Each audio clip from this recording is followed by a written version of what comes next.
दोस्तों, राहुल नाम का वह लड़का आज बहुत ज़्यादा खुश है।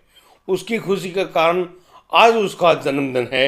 यही वजह है जिसकी वजह से वह इतना ज़्यादा खुश है कि पूरे मोहल्ले में सिर्फ यही कहता हुआ घूम रहा है कि आज सब तैयार रहिए, मैं आप सबको बहुत अच्छी पार्टी देने वाला हूँ।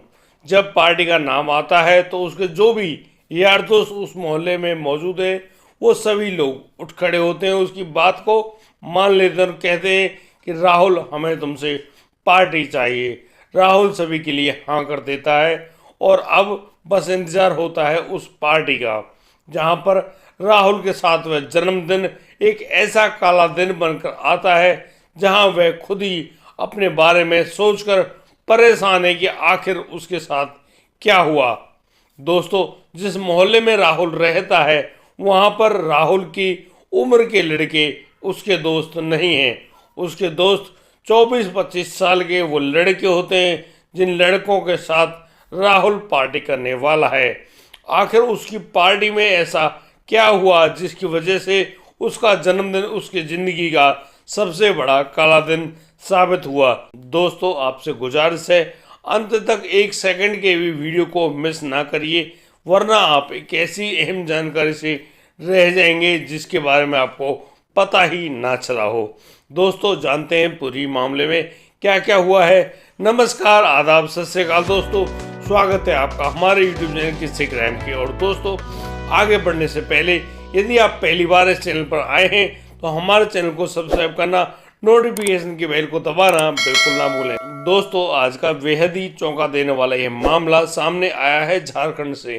दोस्तों, झारखंड के उस मोहल्ले में रहने वाला वह 15 साल का लड़का जिसका नाम राहुल बहुत ही ज़्यादा उत्साहित है। वह नाचा हुआ घूम रहा है क्योंकि आज उसका जन्मदिन है और आज उसकी माँ ने उसको पैसे भी दिए हैं और वह पिछले 4 महीने से लगातार जिन जेब खर्च के पैसों को इकट्ठा करता आ रहा है वो पैसे भी उसके पास इकट्ठे हो गए हैं। और राहुल आज पूरे मोहल्ले में अपने जो दोस्त हैं उन सभी को पार्टी देने के लिए बुलाता जा रहा है। दोस्तों, राहुल एक ऐसा लड़का जो कि अपनी मात्र माँ के साथ रहता है। दोस्तों, राहुल के पिता की मौत करीब 7 साल पहले अज्ञात कारणों के कारण हो गई थी, लेकिन राहुल की माँ पुष्पा उस लड़के राहुल का बहुत ही अच्छे ढंग से ख्याल रखती है। वह दूसरों के घरों में जाकर बर्तन मांजने और भी बेहद घरेलू काम करने के लिए होते हैं उन सब को करती हैं और उन सब कार्य को करने के बाद वह जो भी जीविका कमाती है, यानी कि कोई पैसे कमाती है, उन्हीं पैसों से अपने बेटे राहुल का बड़े अच्छे से भरण पोषण कर रही होती है।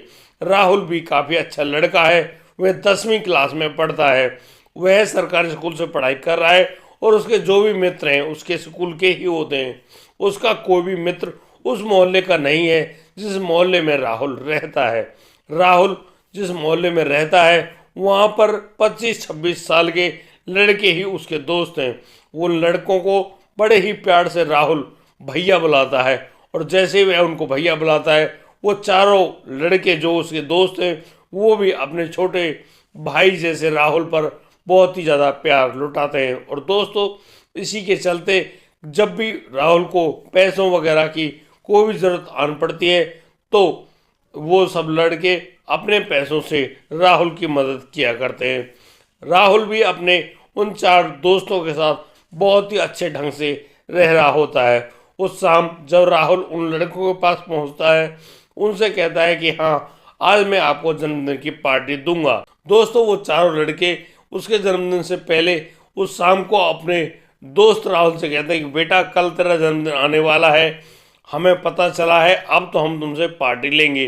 तो यहाँ पर शर्माते हुए राहुल कहता है, हाँ, जन्मदिन तो आएगा लेकिन कल मैं आपको पार्टी जरूर दूंगा। और दोस्तों, आज वह दिन आ जाता है जब राहुल का जन्मदिन होता है। राहुल अपने जन्मदिन की तैयारी करता है, बड़े ही अच्छे ढंग से सही अच्छे कपड़े पहनता है और फिर जाता है दोपहर को अपने उन दोस्तों के पास। उन दोस्तों के पास जाने पर वह अपने दोस्तों को इकट्ठा करता है और उनसे कहता है कि चलो, आज तुम्हें जहाँ पार्टी चाहिए पार्टी तुम्हें मैं दूंगा। दोस्तों, वो चारों 5 लड़के अब आगे साथ में होकर आगे जा रहे होते हैं। दोस्तों ये लड़के लोग अपनी मोटरसाइकिल पर बैठे हैं, उन्हीं के बीच में बैठा है राहुल। राहुल को ले जाकर वो पहुंचते हैं एक ऐसे मकान में जहां पर कोई और नहीं होता है, यानी कि निर्माणाधीन वह मकान है जो कि बन रहा है। उस मकान में राहुल को लेकर पहुंचते हैं। अब बस यहाँ पर अलग अलग तरह की फरमाइशें चल रही होती हैं। यहाँ पर अब एक कहता है कि उन लोगों को तो शराब पीनी है, वो तो यहाँ पीने खाने आए हैं। बस इतनी बात सुनकर राहुल एक लड़के के साथ बैठकर उसके साथ मार्केट चला जाता है और वहाँ से उनके खाने पीने का सामान लेकर आता है। दोस्तों इतने में ही उन दोस्तों में से एक लड़के जिसको ब्लू फिल्म देखने की बहुत ही गंदी आदत होती है, उन फिल्मों को देखने में उनको पता चलता है कि कैसे 4-5 लड़के एक छोटे लड़के के साथ गैंग रेप करते हैं, उसके साथ कुकर्म करते हैं, जिसकी वजह से उस लड़के की वहीं पर हालत खराब हो जाती है। इन बातों का विचार करते हुए वह लड़का अपने दोस्तों से कहता है क्यों ना आज हम राहुल के साथ कुछ ऐसा ही करें। यह सुनकर सभी लोग कहते हैं कि हाँ ऐसा ही करेंगे। बस फिर क्या था, जैसे ही राहुल वहाँ पर आता है, अब राहुल उनके पास उनके खाने पीने का सामान रख देता है और दोस्तों अब वो सभी लोग खाना पीना शुरू कर देते हैं। जो लोग शराब पी रहे हैं, यानी कि वो 4 लड़के जो बड़े हैं उम्र में, वो लोग तो शराब पी रहे हैं और अब वो छोटे लड़के यानी कि राहुल को कोल्ड ड्रिंक दे दी जाती है।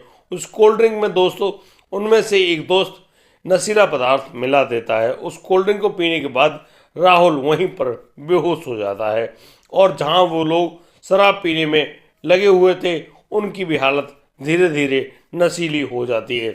दोस्तों अब सभी लोग आगे बढ़ते हैं और उस बेहोश हुए लड़के यानी कि राहुल के साथ कुकर्म करते हैं।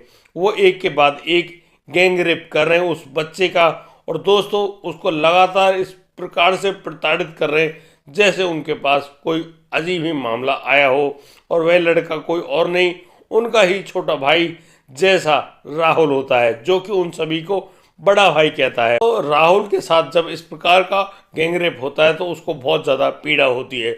उस पीड़ा के चलते ही वह अब उस बेहोशी से बाहर आता है तो वह अपनी हालत देखकर दंग रह जाता है। दरअसल उसके शरीर से बहुत ही ज़्यादा खून बह रहा होता है और दोस्तों वो सभी लड़के जो कि नशे में हैं उसके साथ लगातार वही गैंगरेप जैसी प्रक्रिया को अंजाम दे रहे हैं, जो कि बेहद ही खतरनाक है।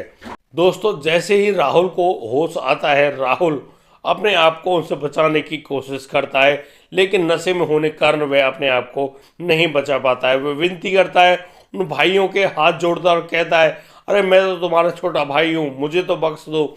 लेकिन वो लोग नशे में होने के कारण उस लड़के को वहाँ पर नहीं बख्शते हैं और बस ऐसे ही इसी प्रक्रिया को अंजाम दे रहे होते हैं। अब उन लड़कों को डर लगता है, अब इस लड़के को होश आ गया है, कहीं ऐसा ना हो ये यहाँ से भाग जाए और उस मोहल्ले में सभी को बता दे कि यहाँ पर ऐसे ही प्रक्रिया को अंजाम दिया गया है। दोस्तों राहुल को अब रस्सियों से बांध दिया जाता है और उसी कमरे में बंधक बनाकर वहीं पर बैठा दिया जाता है और दोस्तों अब राहुल को उस रात घर में नहीं जाने दिया जाता है।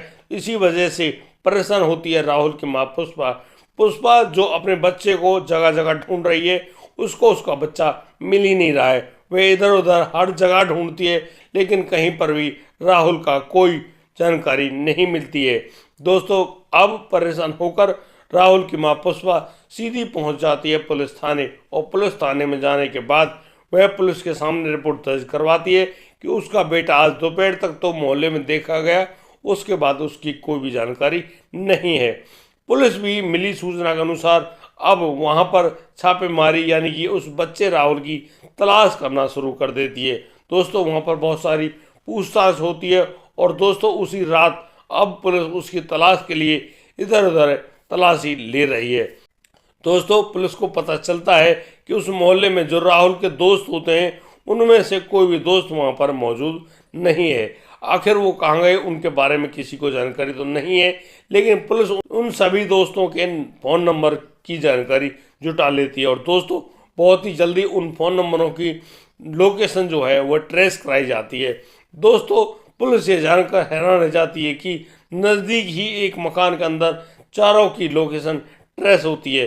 दोस्तों अब पुलिस सीधे उसी लोकेशन पर पहुंचती है और वहां पर वहाँ उस घर के अंदर जैसे ही छापेमारी करती है, उसी घर में से 4 लड़के लोग वहाँ पर बरामद होते हैं। और दोस्तों उनकी हालत बहुत ही ज़्यादा नशे में होती है दोस्तों। लेकिन सबसे ज़्यादा हैरानी और चौंका देने वाली बात तो यह होती है कि वहाँ पर वह लड़का राहुल भी मौजूद है, जो कि बंधा पड़ा है, यानी कि उसके हाथ पैर सब कुछ बंधे पड़े, लेकिन वह नग्न अवस्था में है। उसके शरीर पर कोई भी कपड़ा नहीं है और उस लड़के के जो नाजुक अंग हैं उनसे रक्त बह रहा है, यानी कि खून बह रहा है, जिसके कारण उसकी हालत बहुत ही ज़्यादा खराब है।